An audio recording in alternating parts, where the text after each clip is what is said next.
This is CGTN, China Global Television Network.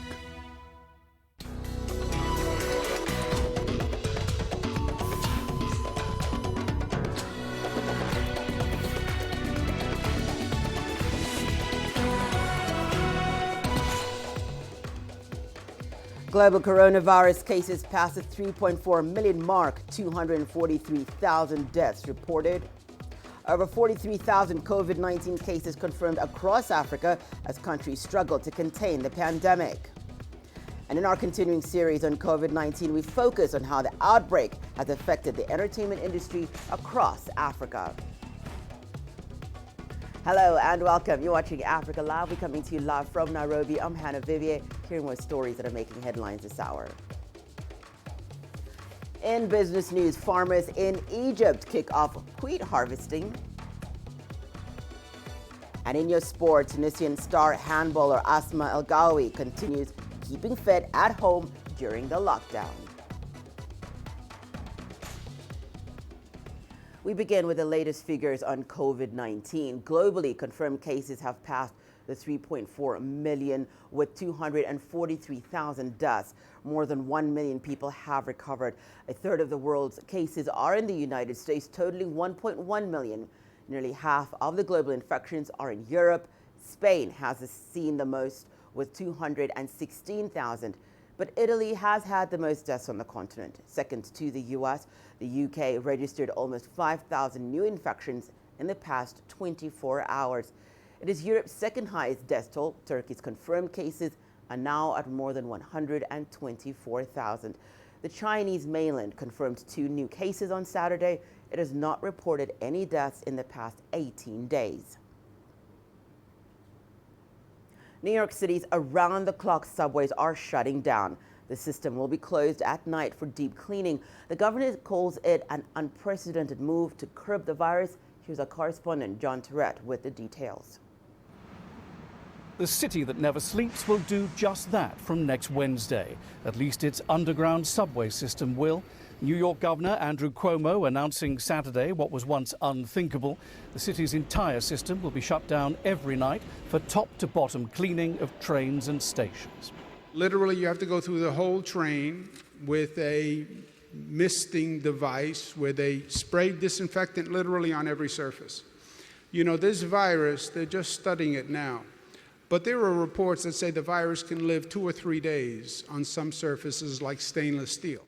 The governor also confirming a temporary hospital set up at a massive convention center on Manhattan's West Side has closed.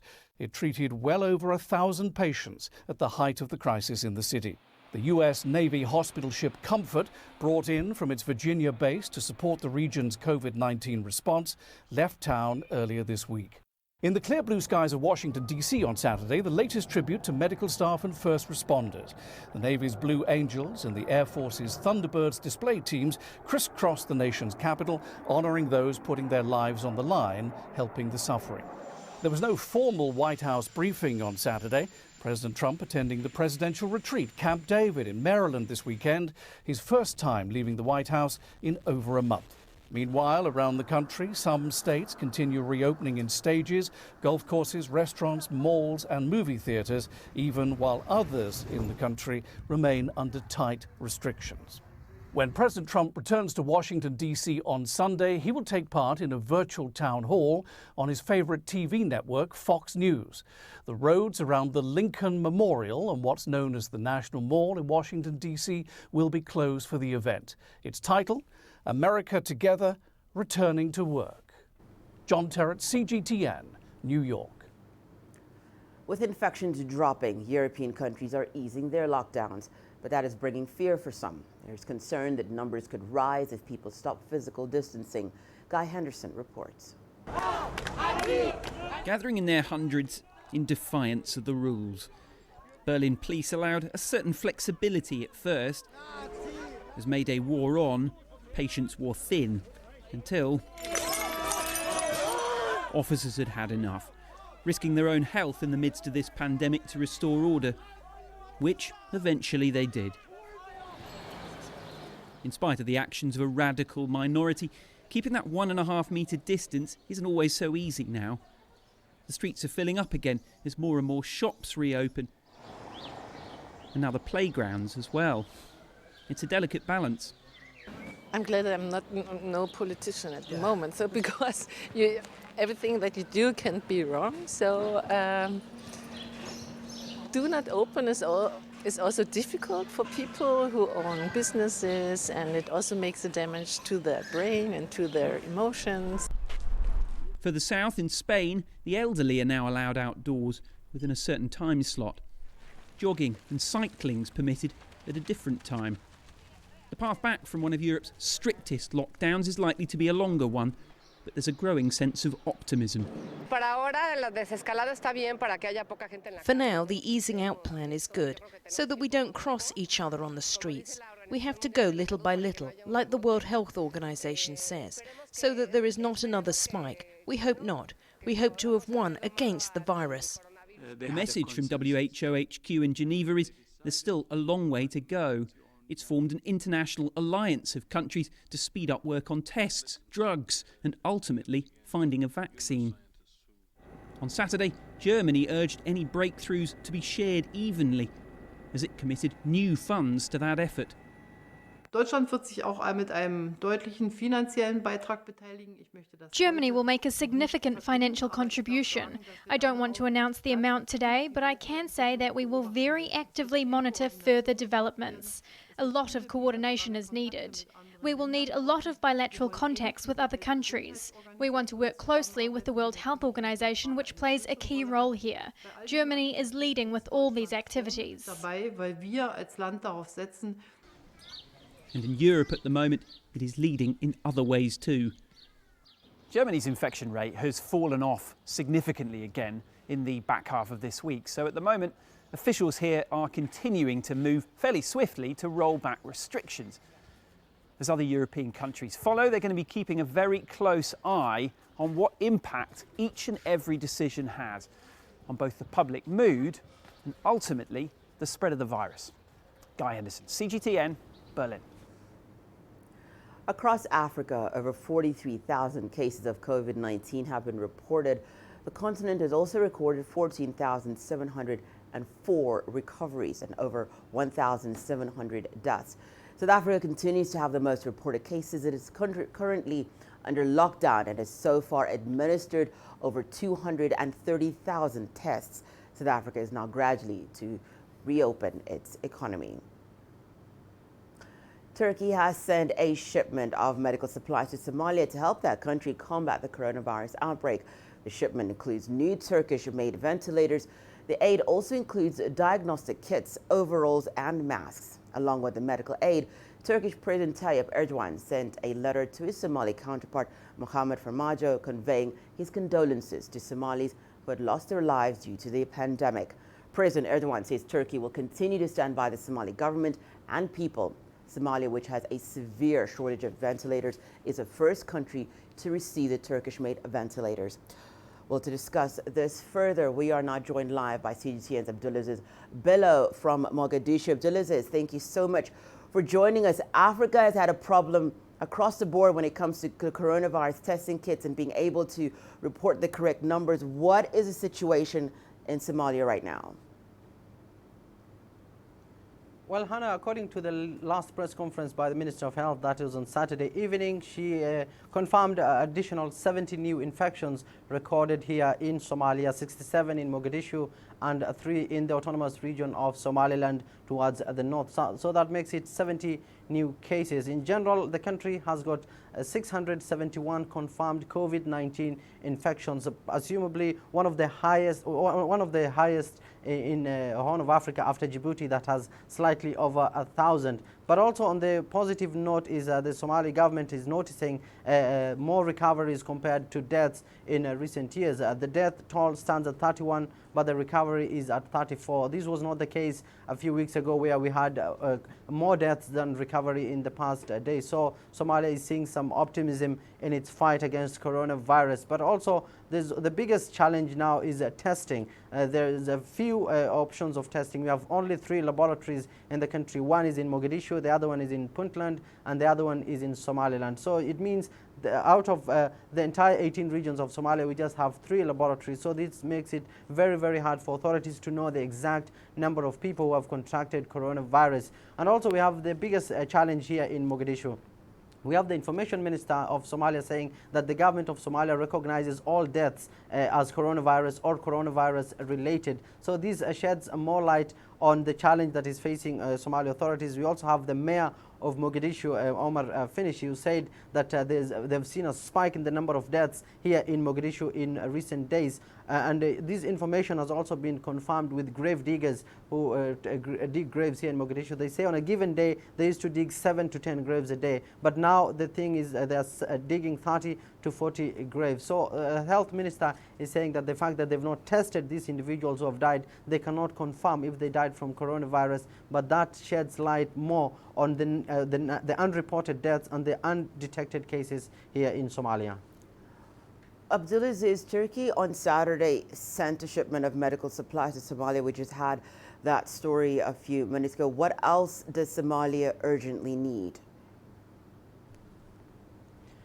Well, just as you've mentioned, Somalia has become the first African country to receive the batch of consignment from Turkey that comprises of 10 ventilators that were made in Turkey. So this becomes the first African nation to receive that aid. And we also know that the country had only several ventilators that were even donated to the government recently by the World Health Organization. So that was the biggest challenge all along. And there were also cases of people who died in the Martini hospital. This is the only treatment unit for COVID-19 in Somalia. They died from lack of ventilators. So that was shed into light. And there was also so much publications published by international media, the fact that Somalia has got very few ventilators, and most of its patients are actually dying from the lack of ventilators. So on the issue of what Somalia actually needs right now is the shortage in terms of testing kits, and also the shortage in terms of personal protective equipment. This is one thing that the medical doctors and the frontline health workers have been complaining about, that the government needs to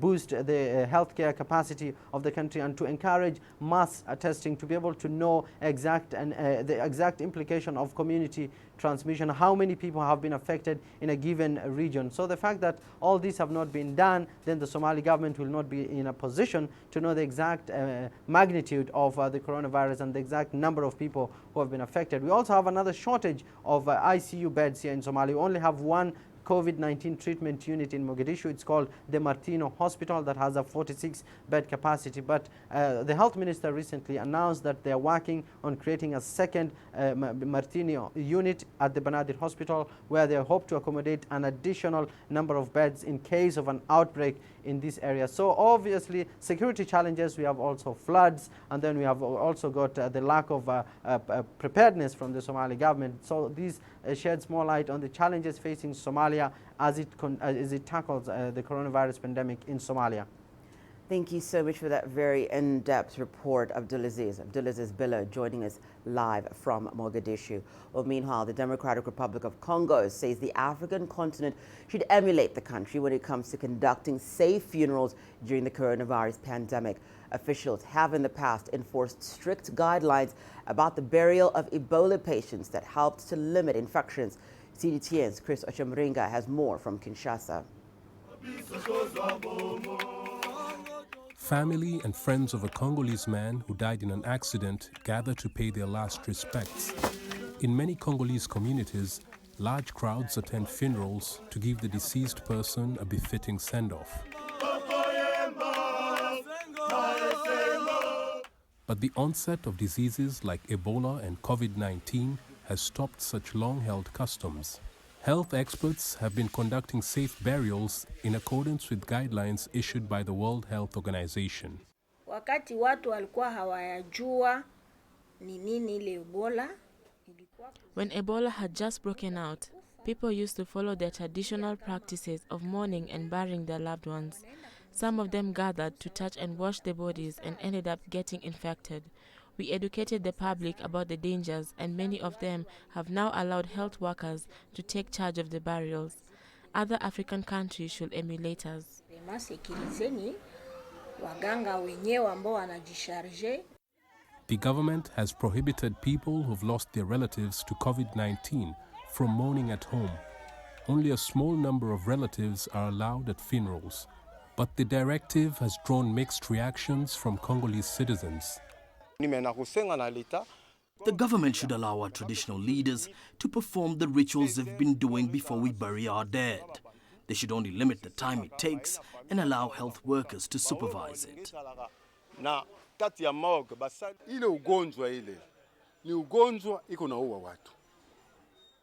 That disease has killed very many people. Whoever gets very close to a patient can be infected and die.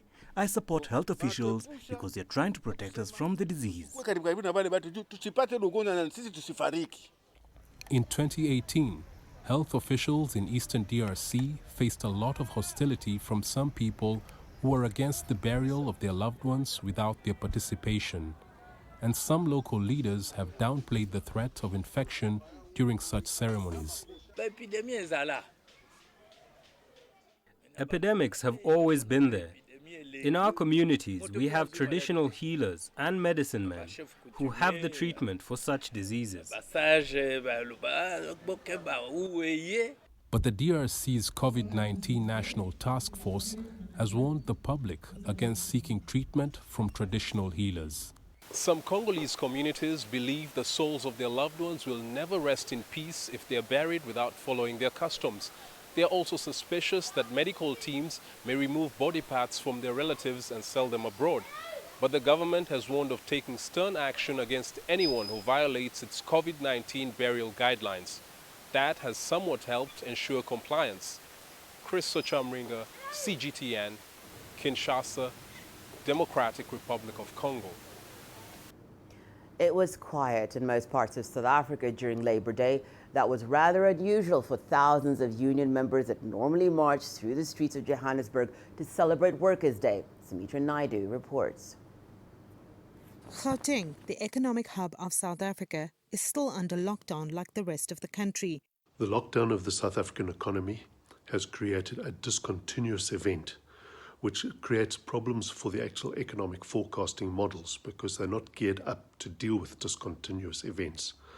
The drawdown on the South African economy may well be a lot more severe than currently anticipated. Many are using Workers' Day to stand in solidarity with the thousands of people that have lost their jobs since the COVID-19 outbreak. Things were fine before. We could get jobs here and there. Since the lockdown, we can't do anything. We're stuck in the house. We can't even go out and get few lousy jobs. It's really tough for us, and the president extended the lockdown. The extension is really bad, especially on people like us. I used to get at least 1,500 rand monthly, and now there's no one working in the house. There's no source of income. It's an unprecedented situation that we are experiencing. We haven't seen anything like this. Of course, it's going to be devastating. The estimates so far tell us that we are likely to have 50 or more than 50% unemployment in this country. That tells us of an economic firestorm on the horizon. As unions, we know we need to adjust and adjust fast. But South Africa has been bleeding jobs for years. The unemployment rate is already at a record high of 29.1%, and some economists expect this to rise to around 38% by year end. It may be some time before Workers' Day can be truly celebrated in South Africa. Sumitra Naidu, CGTN, Randburg, South Africa.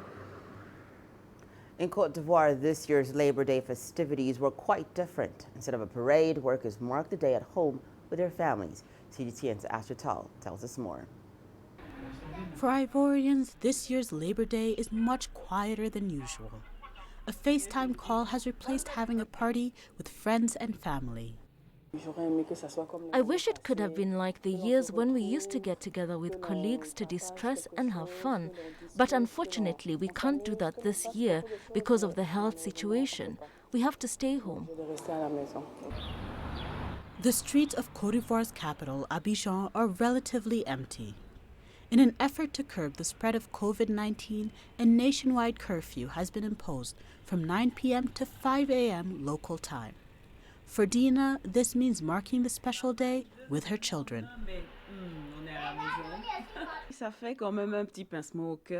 During this time, we would normally have finished the parade, and then we would get together and share a good meal with colleagues. Besides, it's also my birthday today.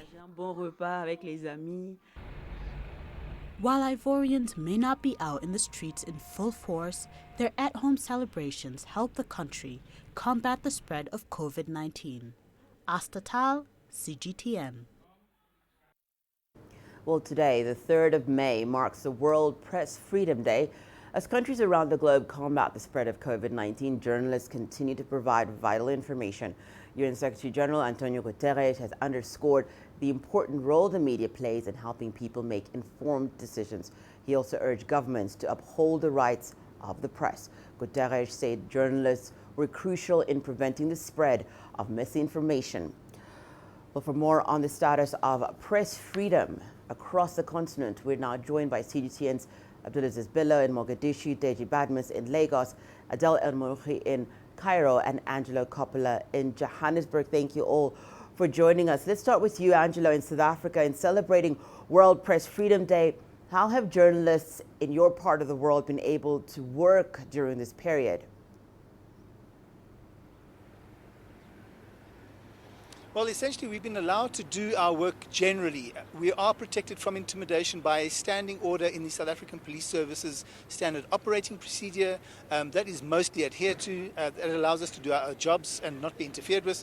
We believe that the Army will also adhere to the same principles, by example, because generally the Army works in support of the police services, so behind them essentially.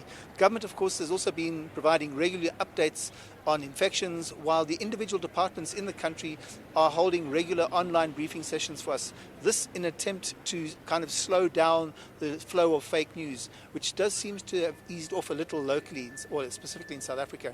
The regular technical health briefings are also providing valuable as insights for journalists so that they can share that information with the consumers and the people in the country here. Of course, we can't control the amount of fake news in very localized communities, which can cause problems. For example, yesterday we nearly saw a food riot in a Johannesburg informal settlement as news spread that there was a food parcel distribution that was going to be coming to an end in the area, and that caused chaos, or in fact it was averted, in fact, with the police and the distributors as well as the Army stepping in to calm the residents down. Abdulaziz, in Somalia, it's often been accused as being one of the most dangerous countries in the world for journalists. What's the situation there right now? Well, Angela, you've put it quite clearly. Somalia is ranked among one of the worst countries for somebody to be a journalist, one of the worst environments, rather, for someone to operate as a media worker. And that situation hasn't changed over the years, despite assurances from the country's president, Mohamed Abdullahi Farmajo, and his prime minister, Hassan al-Khairi, that they will prioritize the media. And this has also played out very critically now as the country is, the world rather, is dealing with a global pandemic, that is coronavirus. We find it very difficult to access information from authorities on the exact number of deaths, the exact number of cases, and the process that they are carrying out to identify the cases. So it's been very challenging for the media workers here in Somalia in recent years. The Somali Journalist Syndicate, a press watchdog here in Somalia, shortly before this live cross, issued a press statement calling on authorities to uphold media. And also, we have one journalist who was arrested 2 months ago, and authorities are yet to take him to a court of law to charge him with his crimes. But there was a statement 2 days ago indicating that he is probably being accused of being a member of the militant group Al-Shabaab. This is one allegation that the press watchdog have refuted, calling on authorities not to use the anti-terrorism law to fight journalists. And also, there's quite a huge number of cases that have been recorded in recent months: press violation, intimidation, threats, journalists forced to go into exile, and 2 journalists who also died in the past 12 months. So the situation has not yet improved here in Somalia, and the fact that journalists are still being forced to flee the country shows that the situation is not improving anytime soon, despite the Prime Minister assuring that journalists remain essential staff and will not be affected by the lockdown. They will not be affected by the curfew, but still we find it very hard to go out in the evening to look for stories on how people, the lockdown has affected them. We find ourselves in the wrong side of the law. We find the police arresting us all time and time again. So being a journalist in Somalia remains a big challenge, and the situation is not likely to improve in the coming years. Well, we're going to go over to Adele in Cairo. Adele, in Cairo, there have been allegations of limitation of press freedom in Egypt. What is the situation there now, especially during this time of the pandemic, Adele? So when the pandemic arrived and Egypt started reporting their first cases back in March, the country has been quite strict about the information sharing about the announcement, the number of cases and the number of deaths. And the country has warned many times to abide to official statements. Now, for anyone who have attempted to breach that red line that the authorities have announced has been clamped down upon. We have seen the Guardian's reporter after the Guardian reported cases to be thousands at the time, where Egypt was just reporting dozens of cases, or at least their first hundreds. The government has given them a warning, requested to have a sort of an apology and a correction. And when the government was not satisfied with the reaction from the Guardian, they have suspended their journalists here. This has been the biggest case under COVID-19 that has brought international attention to the press freedom in general. The health ministry is the main source for information, and every journalist in Egypt is abided to go and resort to these information. But in terms of access of information from the Ministry of Health, they're not quite accessible. So their only way for us journalists to get information from them is through that websites of numbers. There are some times where you can reach officials there, or at least they can direct you to other health officials where you can contact, but that's not as frequent as it should under the time of the pandemic. Also, on social media, the government has been watching out for any false news, any information that contradicts with the official announcement, and international organizations have been criticizing Egypt for that approach. At least 12 have been reported to be arrested, some of them journalists, some of them voices quite vocal about their support to the government, but when they raise concerns about the actual figures of the pandemic and showing doubt in the official numbers, they have been, the government has intervened immediately. Some of them has been arrested. Some of these arrests were actually made official by the authorities. But in general, the same regulations of press freedom goes on before COVID-19 and afterwards. There's layers of bureaucratic guidelines, security clearances, after security clearances until you get the final clearance to work freely in the city, but that is automatically vetoed if security personnel rejects any crew to film or to have interviews at a certain location if he sees fit. But other than that, this is the general case in Egypt, what has seen Egypt in the international ranking of press freedom dropping about 3 points than last year. Let's go to our colleague in Lagos, Deji Badmos. Nigeria, Deji, has seen quite a relative improvement in press freedom. So tell us about the situation on the ground, and how have you been able to cover COVID-19 there?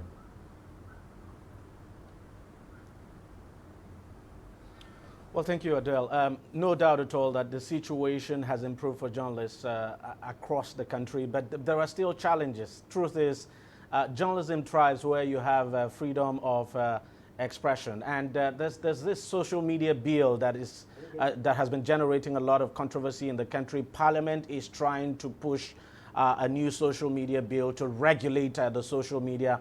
A lot of people are not happy with that. Some people believe it's a design to control the media, but the truth is that, look, we know there are problems with the social media, and especially when you talk about fake news and all of that, it's a problem here. And I think the lawmakers who are actually sponsoring that bill have that in mind, and that's the reason why they're pushing it. But a lot of people still feel, look, it's designed to probably checkmate the media. And you also have cases too at state level where some governors actually have dealt with journalists. And a typical case in point would be that of a journalist known as Agba Jalingo. He was arrested from Lagos and taken to another state called Cross River State. He was detained for several months, and it was only after people shouted that he was eventually released. I mean, he's still, the case is still in court. We also have another one that happened not quite long ago. The governor of a southeastern state actually said he was banning 2 journalists from coming into the state, banning them for life. Of course, that generated a lot of uproar, and the governor later came out to apologize. So, yes, there's been improvement, but there are still challenges. We can't deny that. Now, in terms of the COVID-19, coverage of the COVID-19, honestly, it's been challenging. For me personally, it's actually been challenging. Every day you leave your home, you look at your family, you want to protect yourself, you want to ensure that you don't bring back this disease, to your family. So for me, family is the most important part. Sometimes you don't even think about yourself, but you think about your family. So coverage at this period is very difficult. Of course, journalists are allowed to move about because they are classified under essential services. But, there are certain places that you just don't want to go at this time. Even when you have all the protections, you have your nose mask, your face mask, you have your hand sanitizers and all of that, you're still very careful. There are certain places you just don't want to go. You have this feeling that despite these protections that you have, that you might just contract it. So it's a very challenging time. I can't tell you the number of times, for instance, I wash my hands in a day. I have lost count. Coming to the office, have to wash my hands, use hand sanitizers. As a matter of fact, sometimes you just feel like bathing yourself now in hand sanitizers. It's been very challenging, and to some extent too, very depressing when you continue to get the figures now of those infected. The numbers keep going up on a daily basis. It's absolutely depressing. But one is always happy when there are stories of people recovering and all of that. And as much as possible, we try to focus on those recoveries, while of course we report the challenges. But to be candid, as a journalist, it's not been easy. And not quite long ago, a journalist in the country actually contracted the disease, clearly demonstrating that journalists do have to be careful. Some people have said, look, journalists are actually should be classified as those on the front line and should be provided with better protection. Well, we're waiting to see what happens, what the government does about that. But no doubt this is not a period at all that anyone is happy about. And we'll just continue to protect ourselves, do everything we can to protect ourselves, and pray that somehow we escape this period. Deji, I'm sure you're not alone in those sentiments, but thank you so much to all of you. CGTN's Abdulaziz Billo in Mogadishu, Deji Badmos in Lagos, Adel Maruchi in Cairo, and Angela Coppola joining us live from Johannesburg. Thank you to all of you. Well, one of our correspondents, Travis Andrews, gives an insight in how reporting on the COVID-19 pandemic has been for him.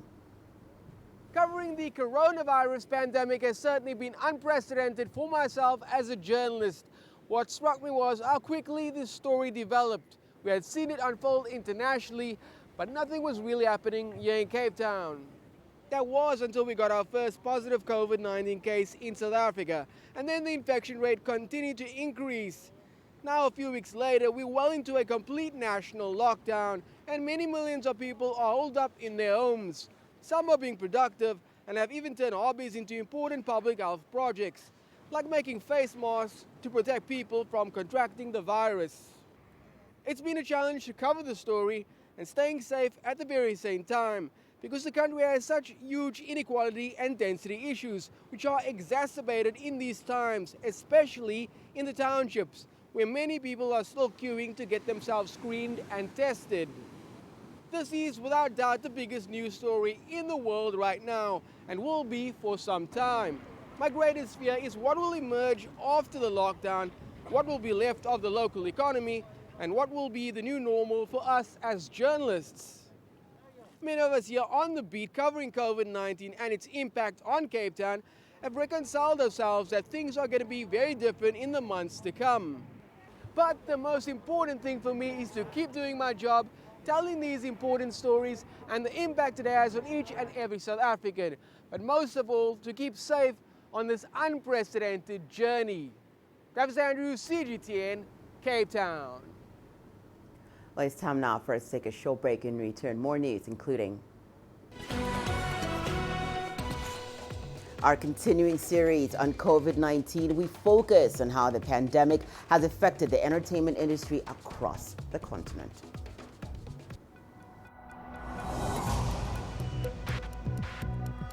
Each day, there are millions of stories. Each one can open new perspectives, new possibilities. Wherever you look, we are there to see, discover, explore. We put the pieces together to find what really matters to you, all around the world, all around the clock. Our reporters are at home across the globe. From our headquarters in Beijing and production centers in Washington, Nairobi, and London, China Global Television Network. Stories from across the globe, reaching people across the globe. CGTN. See the difference.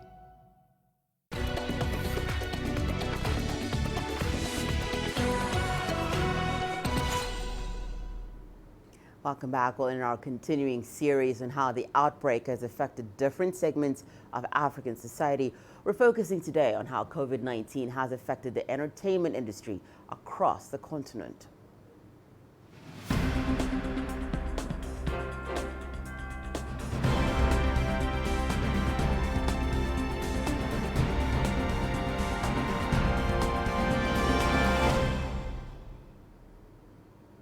COVID-19 has not spared the music industry either, and artists are now being forced to shift gears to remain relevant. In Egypt, for instance, artists are turning to online concerts for their fans. But one music producer has gone an extra mile. He's utilizing the internet to push new talent onto the market. CGTN, the Dala Morochi, has more.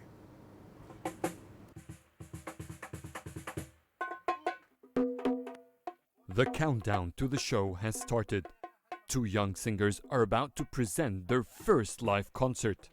Music producer Hani Mahrous is giving them his last advice before they go live.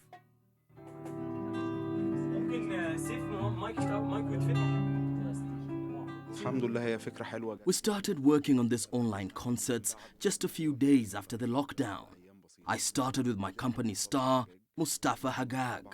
It was a very successful beginning. This time, I thought about presenting new talent. I want to use this lockdown to come up with new content that can lift people's spirits.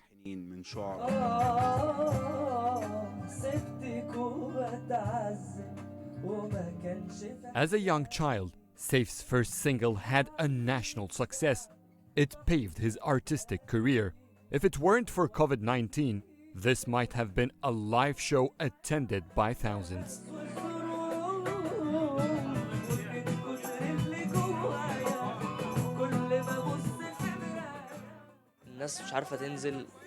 People need entertainment to keep themselves busy. This is the second online concert we are presenting. For me, it's also entertaining. I've been staying at home, and this is the second time I'm performing this way. I am relieved that there's something that can keep me busy. For Taha, this is his first singing experience ever.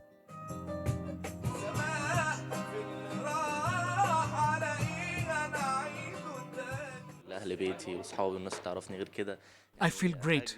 I feel like it's an honor to my family and friends. I've never performed at a concert before, so I'm excited. It's great that we can present our songs to people while keeping them safe during the coronavirus pandemic.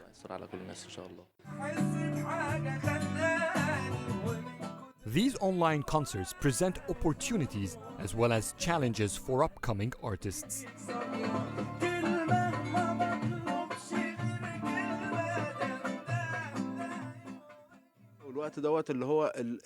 People now have more time to listen, evaluate, and give us feedback, whether good or bad. That helps me a lot, because fans play a big role in a musician's success. With common breaches to copyrights, singers in Egypt rely mainly on concerts for income. Performing online might bring some income from advertisements, but it will never compare to the energy they get surrounded by live audience. Adel Mahroui, CGTN, Cairo. Meanwhile, in South Africa, DJs and music artists have brought smiles to millions of residents under lockdown with solo performances through Facebook and other social media platforms. CGTN's Julie Shire reports. With around 1 billion people on the planet confined to their homes, music has brought solace during these times. Joburg DJ Renee Colapen is one of many local and international artists that have taken their gigs online. I thought that, people being cooped up in a small space, if we shared the music via social media, we'll be able to make it easy on people. Emotions and anxiety and, loss of income and all these things start affecting you. And I only realized it when I started playing the music for myself before I streamed it out, that it actually made me feel great. And I need to share it with my people. Colapen has been playing a variety of sets, but his old school mixes seem to be winning the hearts of his audience. And I started playing nostalgic music, old school stuff from the 90s, stuff that when I was a DJ at your wedding, when we went to this nightclub when we were in our 20s, the stuff that you remember me for and our good times as young people, that has been bringing people together and responding to me. With bars and nightclubs shut under strict lockdown rules, partygoers are tuning into their favorite DJs from their living rooms. Roger Good, Austin and Kyle Kassem, Cinnamon Music, Black Coffee and Hardwell, those type of things we've been listening to online. And I think that should be something they should keep doing, because it also increases the build-up before any other concert that's coming up, so people can see what's new, what's exciting. It's not going to be, on something that would hit your pocket hard. Usually we'd be paying ticket prices to go see these people. Now we're getting to listen to their music firsthand. We just share the links and we're always listening to it together, no matter where we are in the world. DJs and musicians have come to the party around the world, entertaining the fans from their homes and encouraging people to stay indoors. Julie Shara, CGTN, Johannesburg, South Africa. In Uganda, Ugandans are known for their partying culture, but with bars and nightclubs now closed amid the coronavirus outbreak, some DJs have gone digital to keep the party going. Leon Sayanga reports.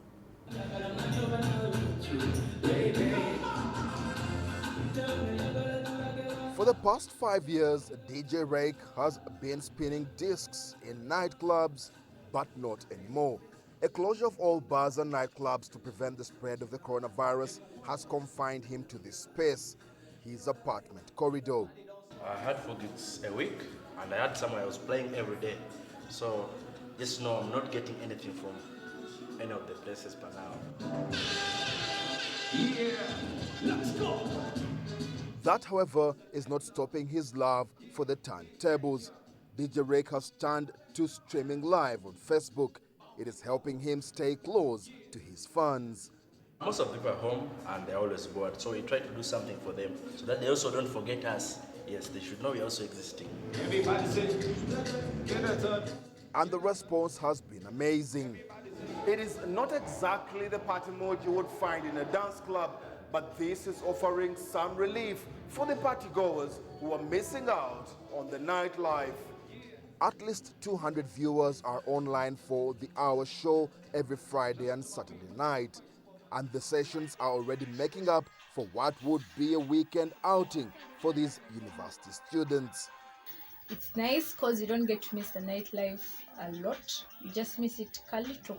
And as the music mixes go on, one key message is put out. Yeah, ladies and gentlemen, wherever you're watching us from, we are in a trying session. We are in a trying period for us, yeah? Stay home, stay safe, wash your hands. The DJs too are doing their part in keeping their followers informed about the crisis. Since we have a huge following, it's a way good for us to always alert them and always tell them about what's happening, because the coronavirus, we've seen it kill many people and we do not want it to come to us, because it has not affected us that much. For now, the musical diversion is certainly keeping the spirits up, at least until life gets back to normal. Leon Sanyange, CGTN, Kampala, Uganda.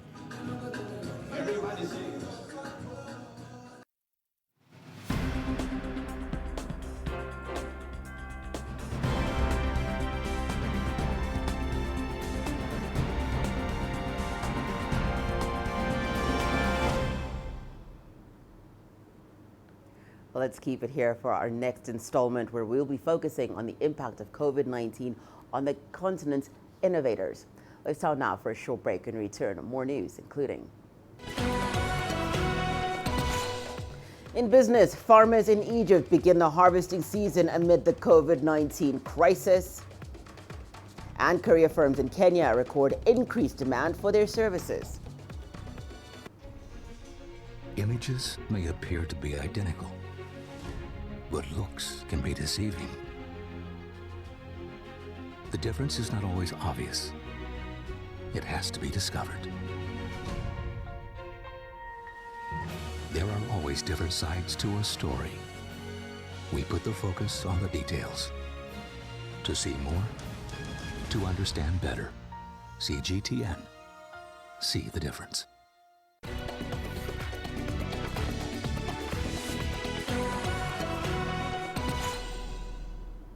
It's time now for your business news. Unfazed by coronavirus, Egypt's farmers have geared up for the wheat harvest season.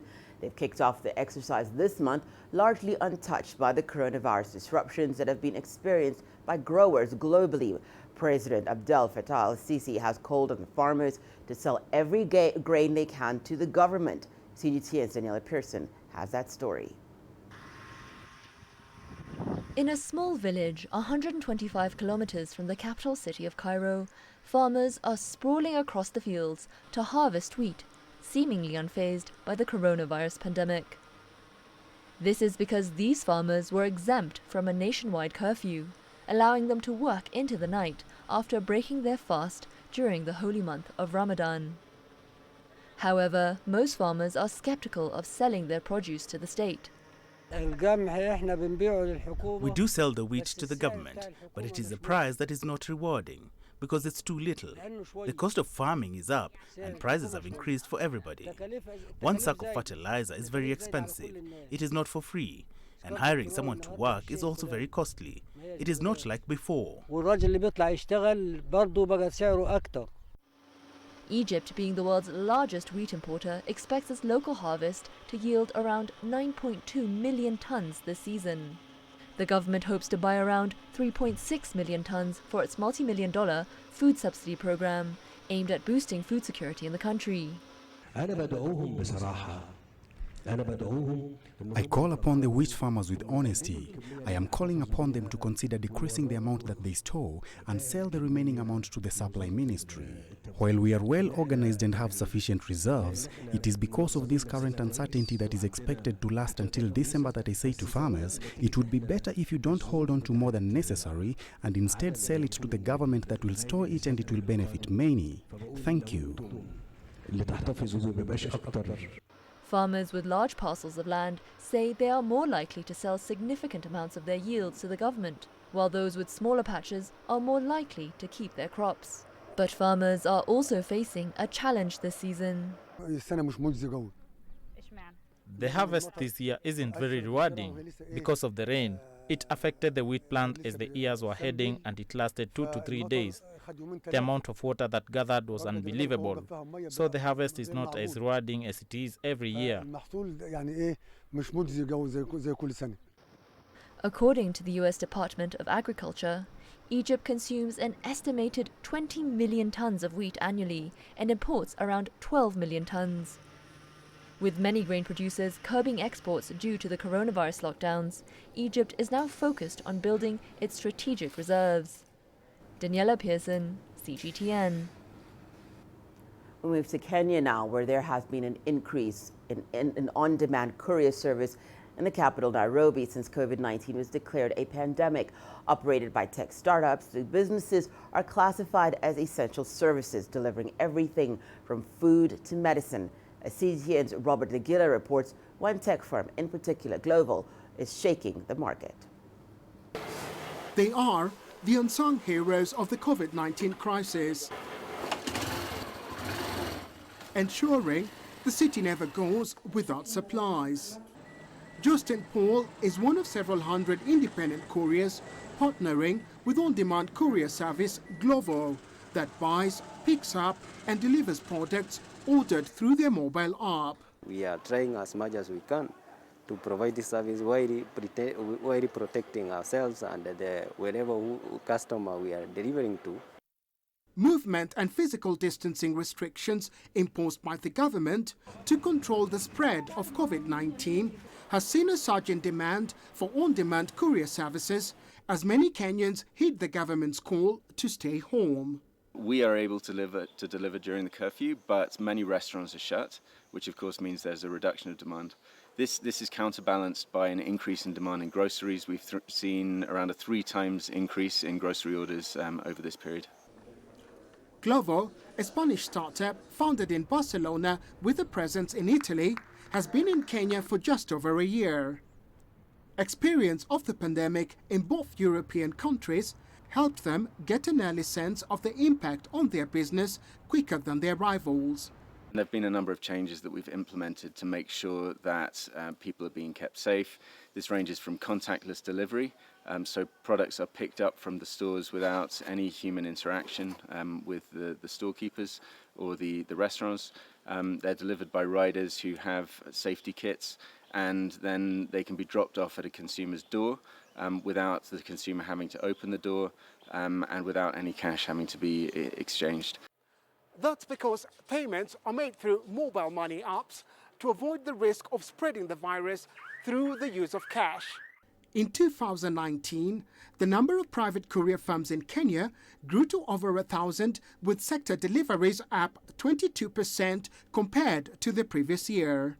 Other tech startups providing on-demand delivery services include Jumia and Sendi. Despite Glovo's success, they're not immune to the disruption in the financial markets caused by the pandemic. Increasing costs have meant they're yet to turn a profit. The financial markets are obviously looking very uncertain, and we're now having to really be very careful and conserve our cash position to make sure that we can continue operating and turn a profit and if necessary not raise another round of funding. In the meantime, the company says they'll continue to deliver on what they do best, on-demand courier service. Robert Nagila, CGTN, Nairobi, Kenya.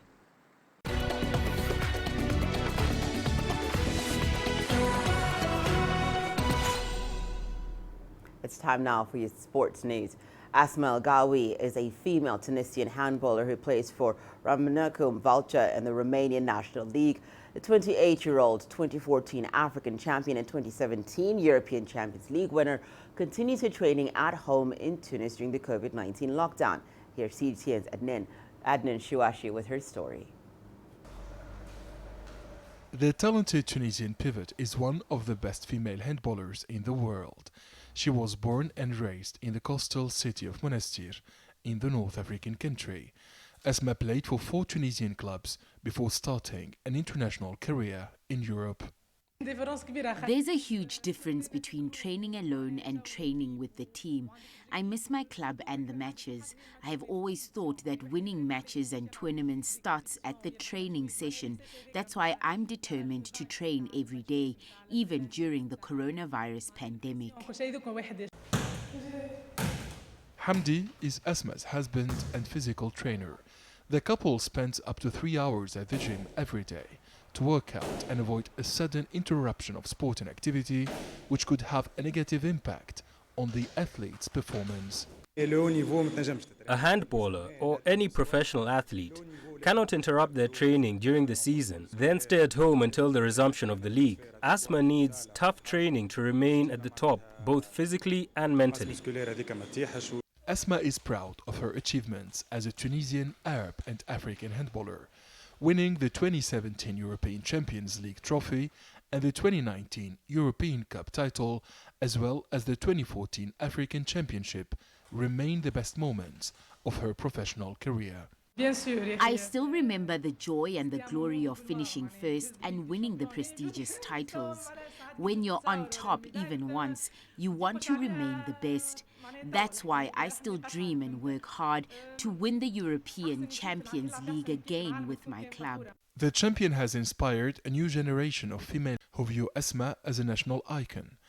Young girls here are training hard to play and perform as good as Asma on domestic and international courts. Asma El Ghawi is determined to maintain her high level and to remain fit until the resumption of the European Handball League.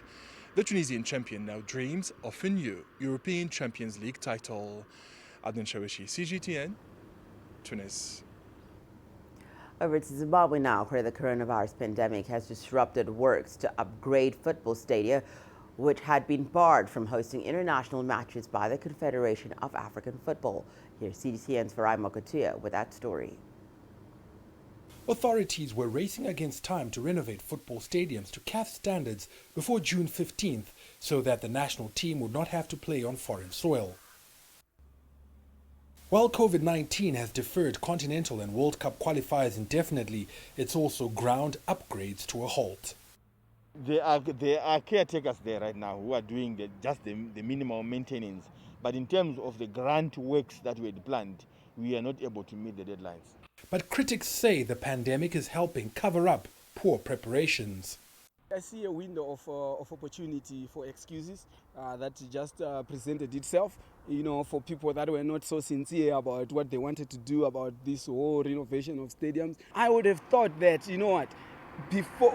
during this corona, they could have actually speeded it up because essential services are working. People are working in essential services because these stadiums are not for CAF.